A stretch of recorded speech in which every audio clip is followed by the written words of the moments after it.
right, welcome to Markers and Milestones, where we explore educational opportunities for young men and women beyond traditional college, all from a Christ-centered perspective.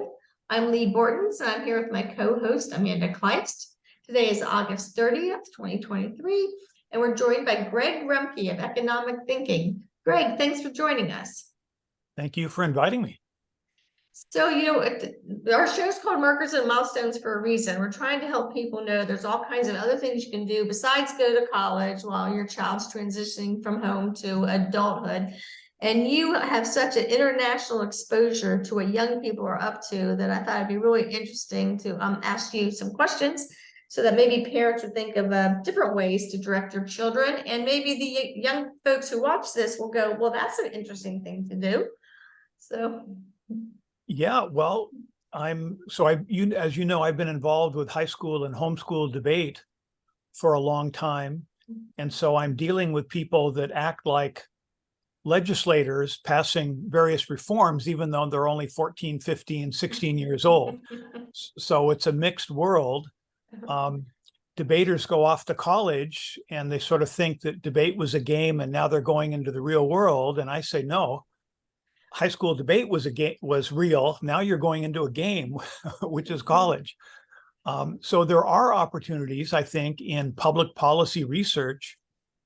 I mean, if you think about it, when students come out of the high school years, homeschooling or in public schools, what they know most about is learning. That's because that's what they did. So it's natural to go into teaching. There are like a dozen companies that are where high school and just after high school students are earning money being coaches, doing online coaching, training for other debaters. So yeah, my experience is connected to the think tanks where often homeschoolers go into being interns or actually staff people in their early 20s. Simon Sefcik went right to the Washington State Legislature at age 22, and he'd been a homeschool debater in Washington State. So you've seen them do a number of things in that real life rather than the game of college as you described it. Yeah, and of course, there's also a lot of college debates. As you know, a lot of the Christian colleges have a debate team and they go off and compete against Harvard and all the big schools from Patrick Henry or Liberty or, of course, Hillsdale and Grove City College.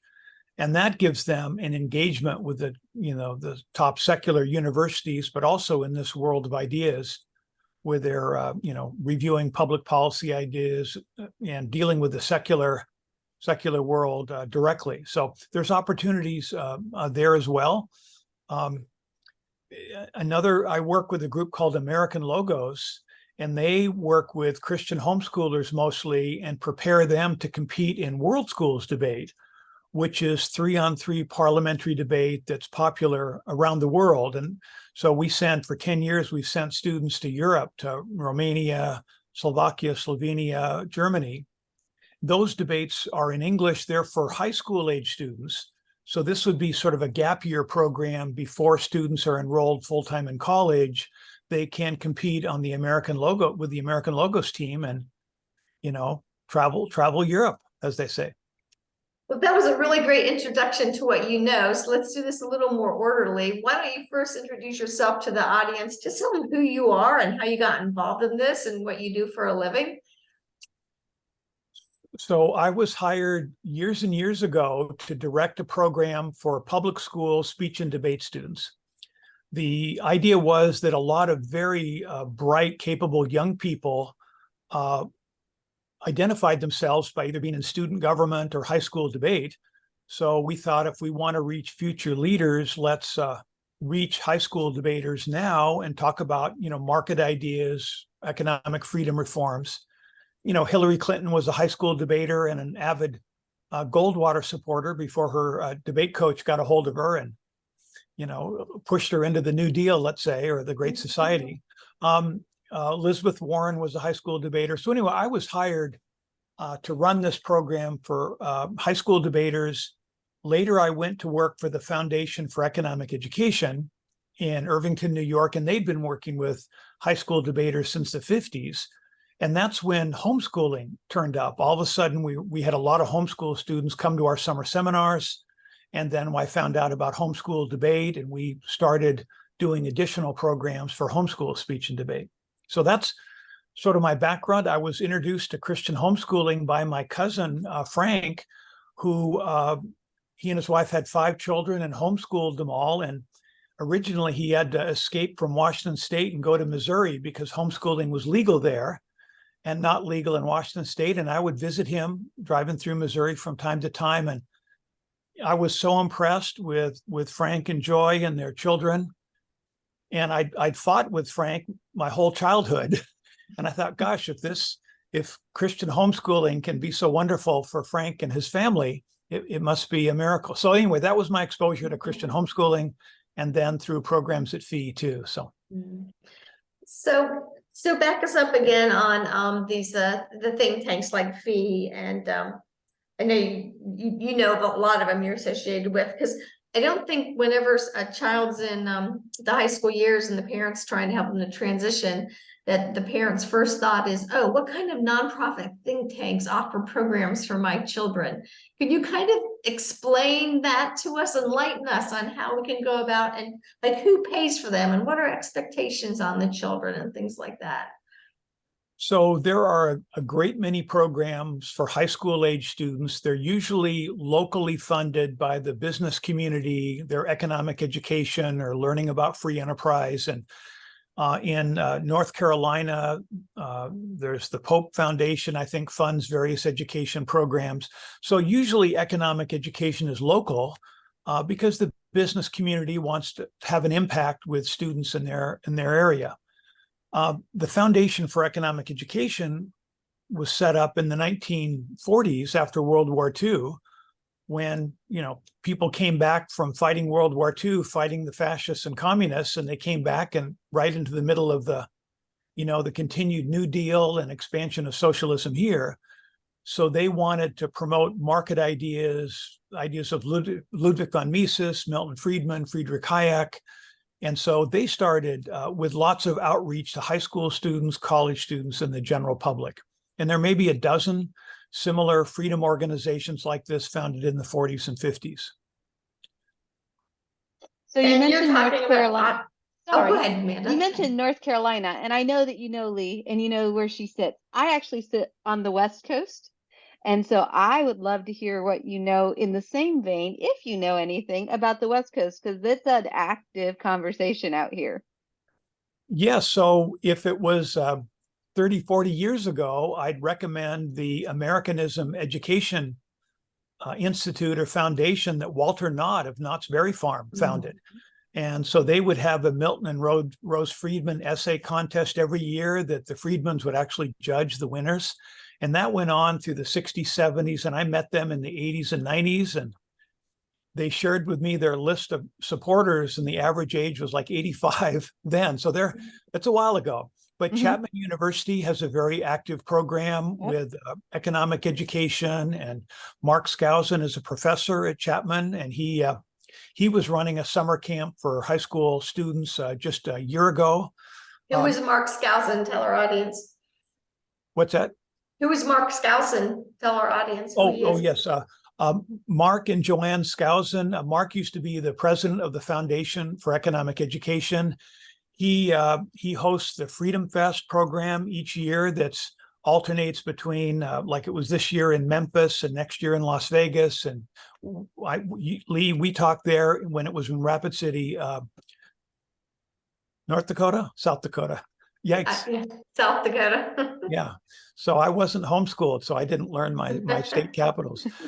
So Mark Skousen is entrepreneurial. He's an investor. He's published a series of economics textbooks and a number of popular books on economics. So I would recommend, markskousen.net, or just looking him in online, you'll find various education as well as investment programs. And he happens to be based in Chapman and teaches there part-time.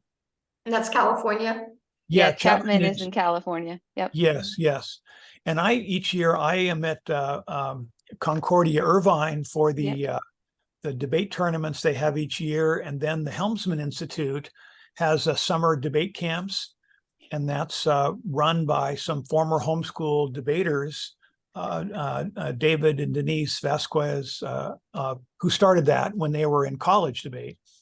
So there's a number of educational programs throughout the Los Angeles area run by different organizations. And it's, again, most of this is local, but there are national organizations. At the Reagan Ranch, there are programs for the Young Americas Foundation, I believe, or Young Americans for Liberty. Freedom, yeah, well, yeah. Yeah, and Bert Folsom is a speaker at those and many others. They have programs around the country. So, and the Reagan Presidential Foundation is in the LA area, and they sponsor an annual speech contest of some kind. So I know those people. They have tables at the national homeschool debate tournaments. Mhm. So that's the West Coast, and we know some on the East Coast. Are these events, what do they cost the parents or the families to go? Some have a fee to sign in. I don't know about Young Americas for Freedom. The Chapman University programs, they're getting a college credit for that. There's a group called the Foundation for Teaching Economics. They have a series of week-long seminars each summer that have a modest tuition fee. So, again, there's lots of different programs run by different organizations. Some are strongly Christian, some are Christian friendly, some are fully secular. It just depends on the organization and the place. What I've been doing, I speak at summer speech and debate camps. So I've spoken at maybe a dozen 3-day to week-long debate camps. I was at Biola University for an NIHD camp maybe 3 weeks ago, run by Griffin Vertican, National Institute for Homeschool Debate. I was in Santa Rosa for a debate camp last week for 3 days, just north of the Bay Area. That was run by Monument. So there are, 10 or 15 debate training companies that have summer camps, as well as research books, as well as online coaching. So it's a flourishing world of providing speech and debate coaching and training online and in person around the country. So you started off by saying you originally were hired to do this for public schools, but as long as I've known you, you've mostly been doing it for all kinds of organizations. Are you still involved in the public schools teaching, or is it mostly private now? So I do, I work with public schools.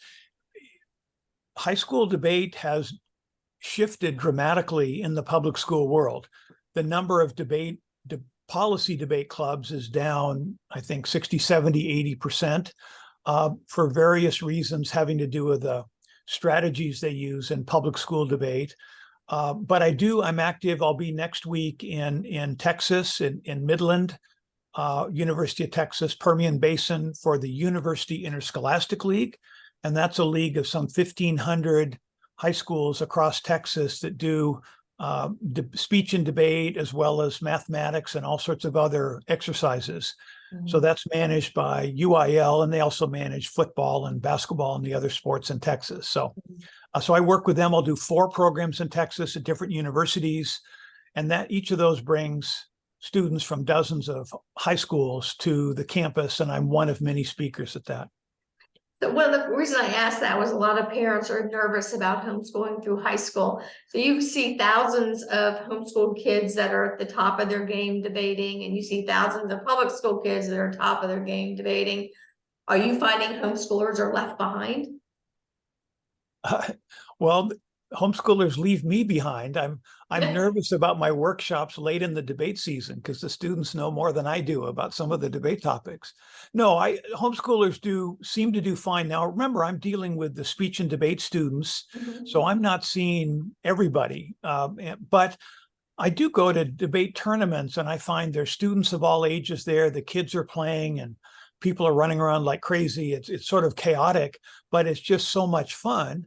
But it's managed by the parents, by the community.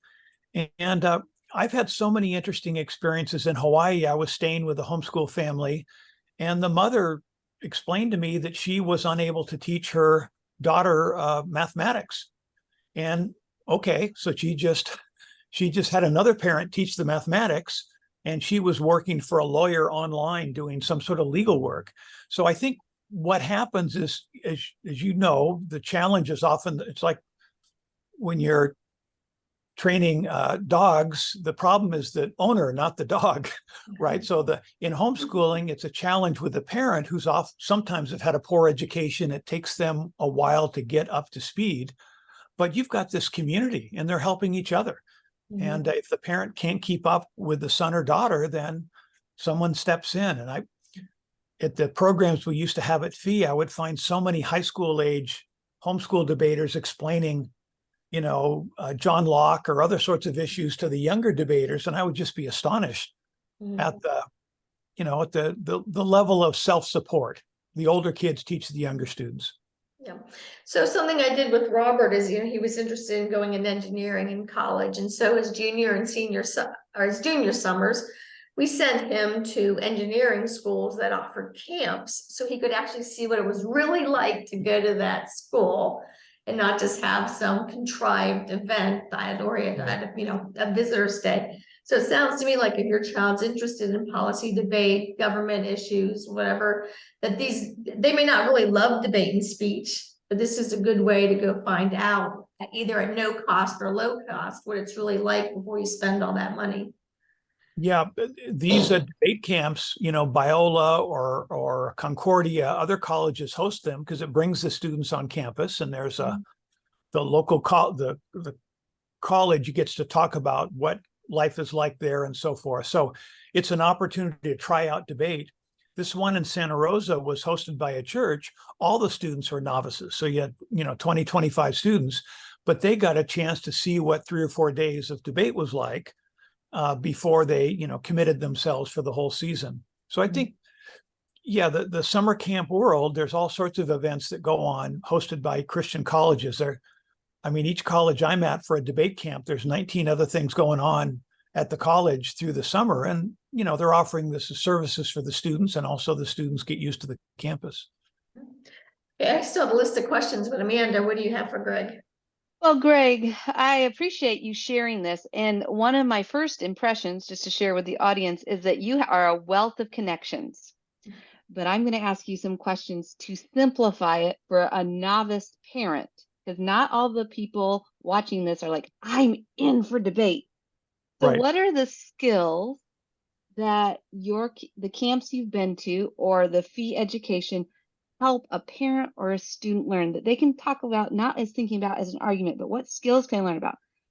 And you could list the things. I'm about to number things on my fingers, but you list them. So a debate camp is teaching students about, thinking, researching, speaking, thinking about ideas. They have all sorts of wonderful exercises. Every time I give my little economics lecture, but before and after are activities where students actually stand up and, make a quick presentation on some subject, which is hard for students, but it's done in a way to get they're comfortable and they give it. And then other students respond and they go back and forth. So there's a lot of experience talking about things you don't know about to people you don't know. And that's not an easy task, but my joke with students is, it's impossible and it's painful, just like ice skating. But after a few falls, your body begins to learn how to handle this. And that happens in speech and debate. And it happens with these speech and debate camps, as well as competing in debate. I talked to, I don't know how many students that talk about their first year, their parents dragged them into debate and they'd be hiding in closets and all around the house to try and avoid going. But after a while, they begin to like it. They met people and then they got good at it. And it's like, I play basketball. No matter how good you are, there's always someone who's a whole lot better. And it's always a surprise when they show up, but you sort of up your game in competition.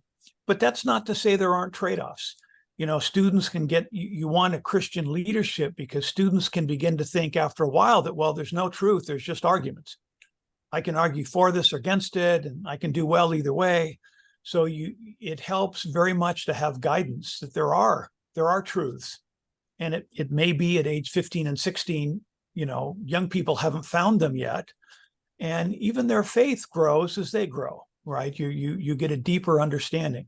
So I think just speech and debate is just one of these, it's a verbal thinking activity that you get better at as your brain focuses on it. And it can be fun.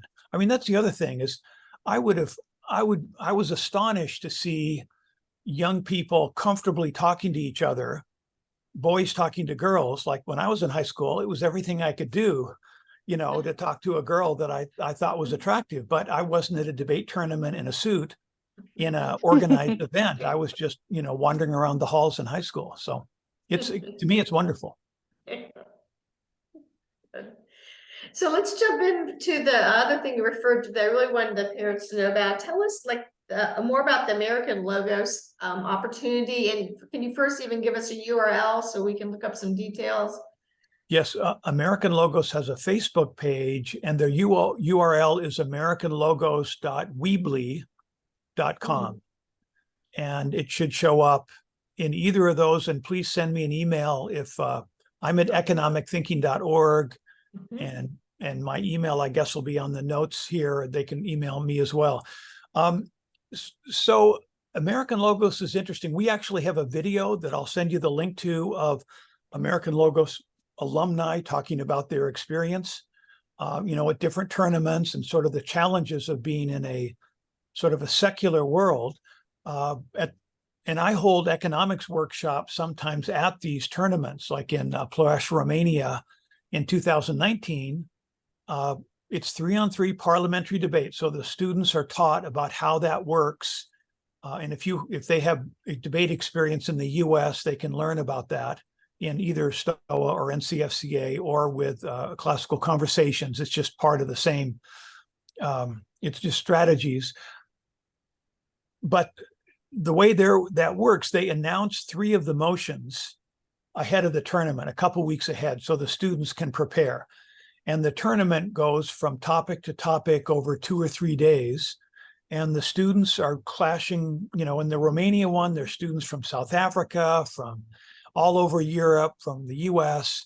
And so they're meeting people from all over. They debate in English because that's the common language of the Europeans to be able to debate.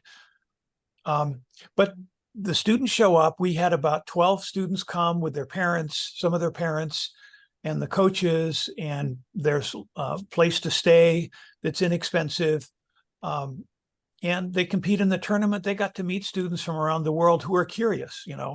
They're curious about homeschooling, which seems weird to them. They're curious about Christianity, which seems weird to them. And they say, and why are your parents here? So there's all this unusualness for the European students, but it's just a tremendous opportunity. The debate, people are excited about debate, they clash on ideas, and then they get to talk to each other between rounds. And it's a fun experience for Americans to be able to engage in Europe, and for Christian students to engage in the mostly secular European world that they travel to. But is it one 3-day event, or is it multiple countries that you can participate in? So what happens? So American Logos is a team, and they have their application process. Students apply to be on the team, and anywhere from 5 to 20 students can be on the team, and then they're interviewed by the American Logos staff, who are the coaches, and then there's a training program, some online sessions, and then usually an in-person summer camp. And I've been a speaker at that for many years, where they're taught about World Schools debate. Now, the pandemic has knocked this down like it knocked down most of debate. Everything was online. And so American Logos has been recovering from that. But what I would say too is if Classical Conversations wants to field their own World Schools debate team, you could have a CC World Schools club that would send debaters to compete in European tournaments in Mexico. The World Championship was in Vietnam just a month ago, and I think the Romanians maybe came in second. I forgot who came in first, but it's a worldwide network of debaters in this particular format, which is 3-on-3 parliamentary debate. And I can put you in touch, Mary Russell, her father, Mark Russell, and the mother, Sherry Russell, started American Logos. Mark was head of the STOA Debate League for many years. and they started American Logos. I mean, it was me looking at Christian homeschoolers on mission trips through Romania, and I'd been to debate tournaments, and I said, well, why don't you add a debate tournament to your mission trip? Well, that turned out to be a bad idea because it's people are so busy with both. But similarly, debating gives you a chance to meet people overseas. So there's a vetting process, there's a training process, then you travel for one event or many events? So there's usually 3 per debate season. Usually it's 2 different tournaments in Europe, and then the Bluebonnet Bowl in north of Houston, Kingwood, I think they have a World Schools tournament, and that's also one that students go to. There's other tournaments at Harvard and elsewhere. There's a U.S. World Schools team that competes in the formal world championships. At the National High School Debate Tournament, there's like 600 students that compete in World Schools debate there, as well as teams from all over the world who compete. But I don't know the story of whether American Logos hasn't competed in that in the past. Right, well, that's the opportunity you mentioned to me in passing, and I was like, I need to know more about that. Yeah. I appreciate it. And I think it's for the larger homeschool club or for a larger, private school, Christian school, they, it seems to me, could field their own American Logos team once they have training. And now we have 10 years of alumni students in college or their careers who could offer some of this coaching advice because they have experience doing it around the world. Mm-hmm. I'm writing that down. Okay, so then can we go back to the think tanks? You mentioned fee, but I'm not 100% sure people just even know what a think tank is. So you want to describe that? Right. There's a Jerry Seinfeld routine where they're talking about why somebody got fired from a think tank because he wasn't thinking.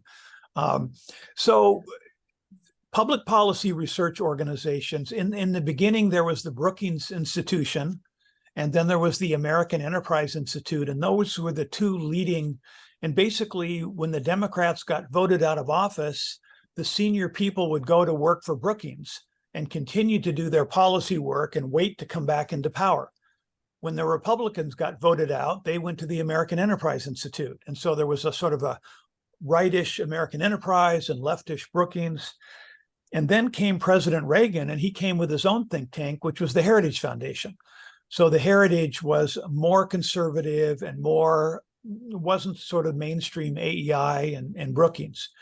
So since then, and then the Cato Institute, which is more libertarian, and there's American Institute for Economic Research, and now there's dozens. David Vasquez, who I'd mentioned with the Helmsman Institute and a former homeschool debater and college debater, he's now working with the America First Principles Institute, which is, I think, a Trump connected think tank, but they are very free market. Lawrence Kudlow maybe is one of the head people, and Brooke Rollins. So there's, in the public policy world, is a spectrum of national think tanks, and each state, there's this weekend, for example, is State Policy Network in Chicago, and that's got 2,000 or 3,000 people who are the leaders of the state public policy think tanks. Education reform is a state issue. So healthcare reform is a state issue. So they're dealing with state policy issues. Yeah, just one little story. I was at SP, State Policy Network meeting 10 years ago, and a young man came up to me and said, you probably don't remember me, but I was a homeschool debater. He had come to my first workshop in Seattle years ago. And he's working for the Freedom Foundation in Olympia, Washington, and he's a labor economist. And he's still doing the same thing he did in homeschool debate. His view is what happened to everybody else. I thought we were all going to continue advocating economic freedom, but that's what he does, trying to reduce government regulation, and he still does it through his professional career. Mm-hmm. So do these think tanks ever have opportunities for our students to be interns, similar to like the legislatures have that opportunity? Yeah, yes, they have intern opportunities.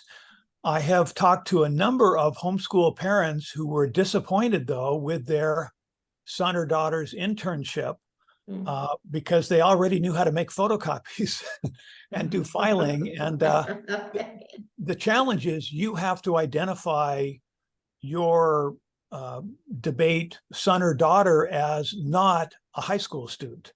And, there's lots of very capable high school students and very Sure. pro-market high school students, but the capabilities that debaters develop, and of course, classical conversation students are among the best I meet in the STOA and NCFCA leagues. They're already, college students, even though they're young or beyond college.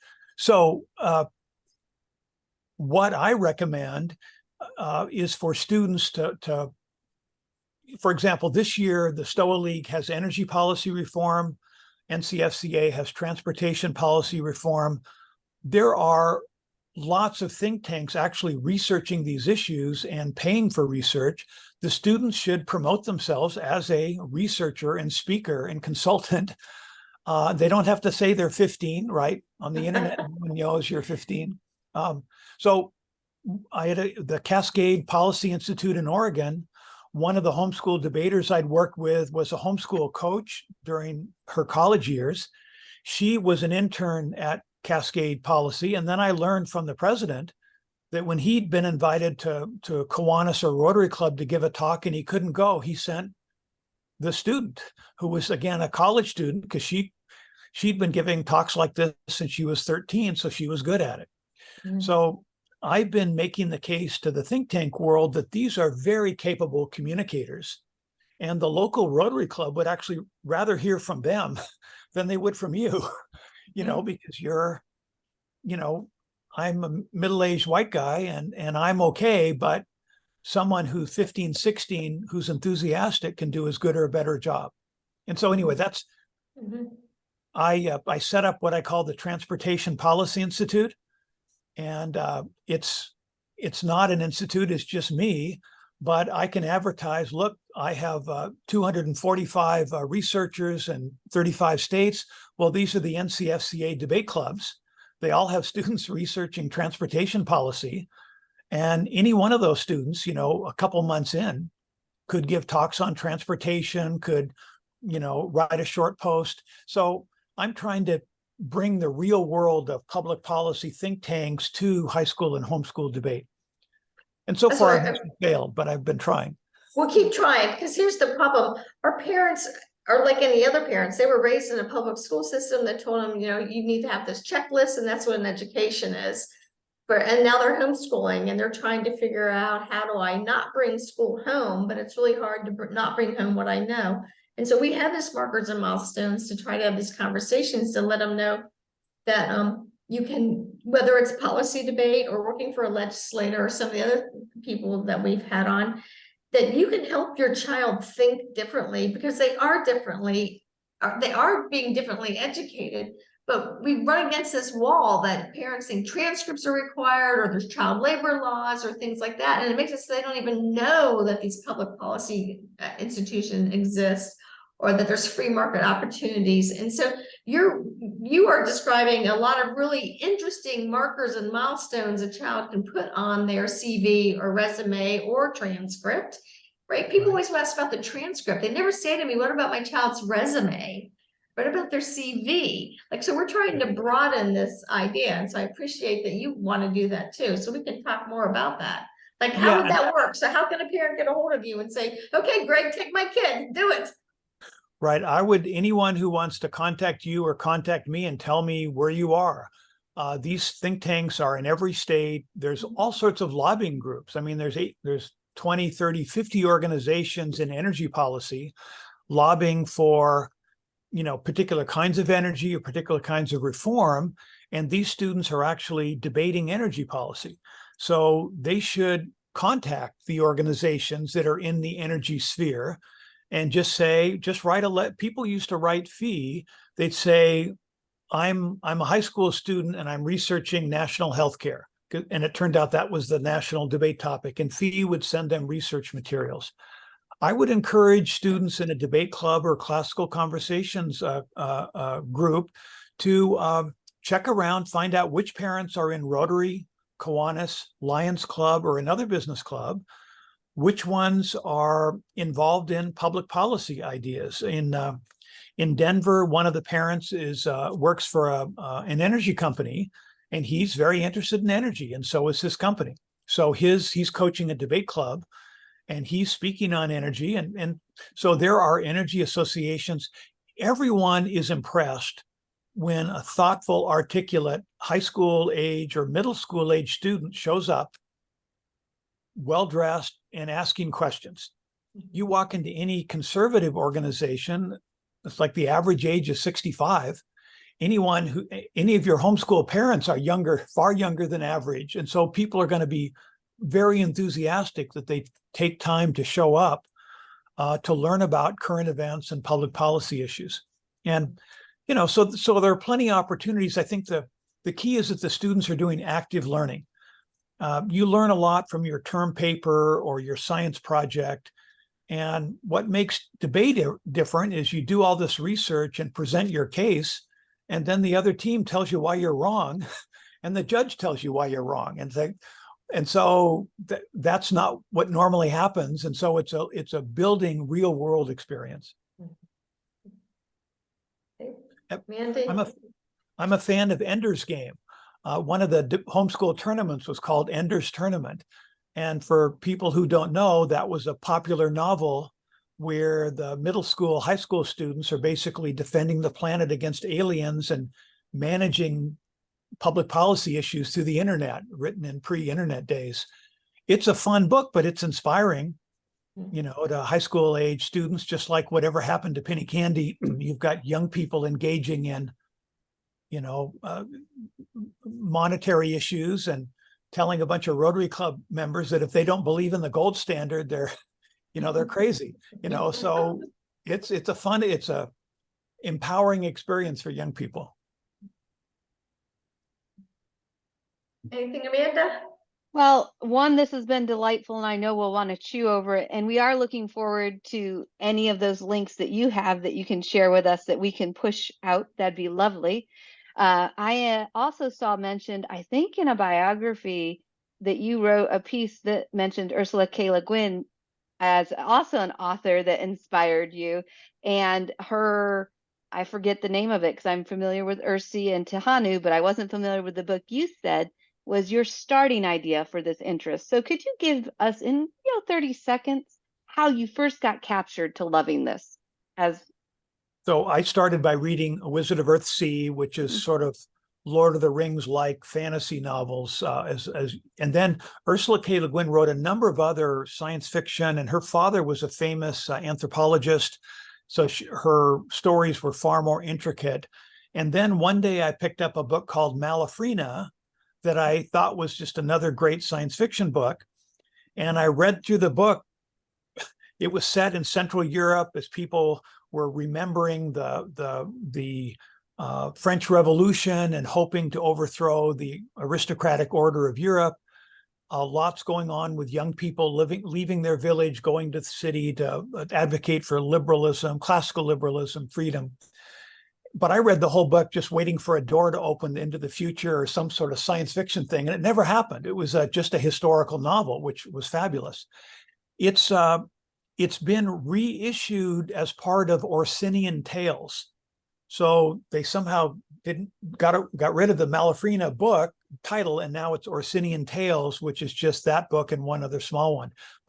So I wrote about that because there's the young man is just reading about the ideas of liberty that were suppressed in the past. And it'd be like a student today reading about the Reagan Revolution and people thinking that they were actually going to shrink the size of government. And then what happened? Every administration, the government just grows and grows and grows. But it's these ideas of classical liberalism, freedom, I think are inspiring to young people. In debate, you learn the nuts and bolts of how a free society works, right? So you can't just say we should have a free society. The question is, how do you take care of the poor? How do you manage transportation? And so part of that is understanding how these things happened in the past. That's maybe more than 30 seconds, but.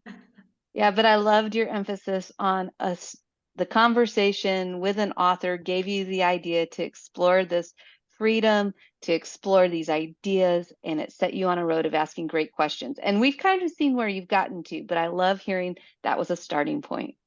Thank you. Yeah, the young man left his village in the mountains to go to the city, and I realized I sort of left where I was in Seattle, Washington. I went to work for these think tanks, and there's think tanks here, but it's trying to engage in these ideas. And people are really suffering from high housing prices. Why are housing prices so high? Well, it's hard to build a house. You can't get a permit. It's not complicated. Building a house is complicated. I don't know how to do it, but you can build a lot of inexpensive homes if you can get permits. Similarly with transportation, similarly with education, it doesn't need to be this expensive. So there are huge opportunities. Lee, I'm so impressed with Classical Conversations. You don't have to build $1 million buildings to run these schools, and yet the conservatives, they're spending millions to build buildings on college campuses where the name on the building is some conservative entrepreneur and the people teaching are socialists. And so we now can deliver education through books, online, and in person all over the world. Sure. Well, you did a lot to make homeschooling debate happen over the last 20 years, Greg, and I appreciate all the time that you put into it. One thing you didn't talk too much about, though, is you yourself and your economic thinking. And, you sell some products, if I remember correctly. Is there anything you want us to know about that? So I was working on a project called Economics in a Box with Pam Cooper. And this was John Stossel videos, Common Sense Economics, and a number of writings from the Freeman on introducing basic economics. And Pam really put this together, modifying an online course to be more Christian, not Christian friendly, but just what homeschoolers are used to. So that is a full economics course. I had called it Economics in a Box. Pam, with her homeschooling background, decided to choose the Greek name for economics. So it's Okonomia, and it's econforlife.org is her website, or econforlife.com, but she still sells the course. I mostly do one-day workshops, economic thinking workshops, where I charge $25 or $30 for a student, and I give a 3 to 4 hour series of economics presentations focused on the topic, the economics of the topic. I'm a nonprofit foundation, so I get donations from people around the country, and I make the case that homeschooling and homeschooling debate are audiences worth focusing on. This is where many of tomorrow's leaders are going to be. If Rick Perry had debate experience, he would have been president by now, but he was challenged in that. So it's a good skill to have, and these are important young people to reach. Great. Okay, well, do you have anything else, Amanda? No, thank you for your time, Greg. Yeah, Thank you. great. Thank you for the questions. You're so welcome, and we'll have you back again to talk on Austrian economics and some other things. So thanks for being here. Thank you. Thank you so much. Bye. Bye. Bye, team.